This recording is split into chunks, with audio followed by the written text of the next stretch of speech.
एक आदमी रेगिस्तान से गुजर रहा था। लगातार बुदबुदाते हुए, कितनी बेकार जगह है, यहाँ बिल्कुल भी हरियाली नहीं है। और हो भी कैसे सकती है, यहाँ तो पानी का नामो निशान भी नहीं है। तपती रेत पर वो आदमी जैसे जैसे आगे बढ़ रहा था, उसका गुस्सा भी बढ़ता जा रहा था। अंत में वह आसमान की तरफ देखकर झल्लाते हुए बोला, क्या भगवान, आप यहाँ पानी क्यों नहीं देते? अगर यहाँ पानी होता तो कोई यह पेड़ पौधे उगा सकता था, और तब ये जगह कितनी खूबसूरत बन जाती। ऐसा बोलकर वो आसमान की तरफ देखता रहा, मानो वह भगवान के उत्तर की प्रतीक्षा कर रहा हो। तभी एक चमत्कार हुआ। नजर झुकाते ही उसे सामने एक कुआं नजर आने लगा। वह उस इलाके में बरसों से आ जा रहा था, पर आज तक उसने वहां कोई कुआं नहीं देखा था।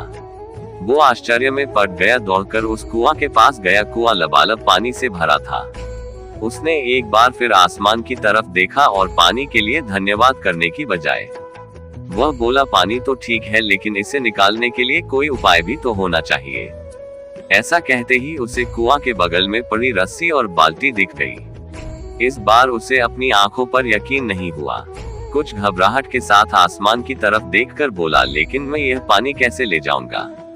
तभी उसे महसूस होता है कि उसे पीछे से कोई छू रहा है। पलट कर देखा तो एक ऊंट उसके पीछे खड़ा था। अब वो आदमी एकदम घबरा जाता है। उससे लगता है कि कहीं वो रेगिस्तान में हरियाली लाने के काम में फंस ना जाए। और इस बार वो आसमान की तरफ देखे बिना ही बहुत तेज कदमों से आगे बढ़ने लगता है। अभी 2-4 कदम आगे ही बढ़ा था कि एक उड़ता हुआ कागज का टुकड़ा उससे आकर चिपक जाता है। जानते हो उस टुकड़े पर क्या लिखा था?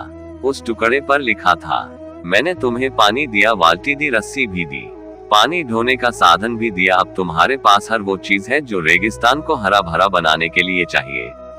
अब सब कुछ तुम्हारे हाथ में है। आदमी एक क्षण के लिए ठहरा और अगले ही पल वो तेजी से आगे बढ़ गया। और रेगिस्तान कभी हरा भरा नहीं हो पाया। जानते हो क्यों? क्योंकि इंसान की आदत है शिकायत करने की। वह अपने अधिकार बखूबी जानता है, पर कर्तव्य नहीं। जब कोई काम उसके मन के हिसाब से नहीं हो रहा होता तो वह दोष देने लग जाता है। हमेशा दूसरों को। कभी वह किस्मत को दोष देता है, कभी भगवान को, कभी माँ बाप को, कभी सरकार को। दोषारोपण के चक्कर में वो इस बात को भूल जाता है कि इंसान के अंदर वह शक्ति है कि अगर वह चाहे तो अपने हर सपने को पूरा कर सकता है, अगर वो चाहे। फिर मिलेंगे दोस्तों अगली कहानी के साथ। तब तक के लिए अपना ख्याल रखना और हमेशा मुस्कुराते रहना।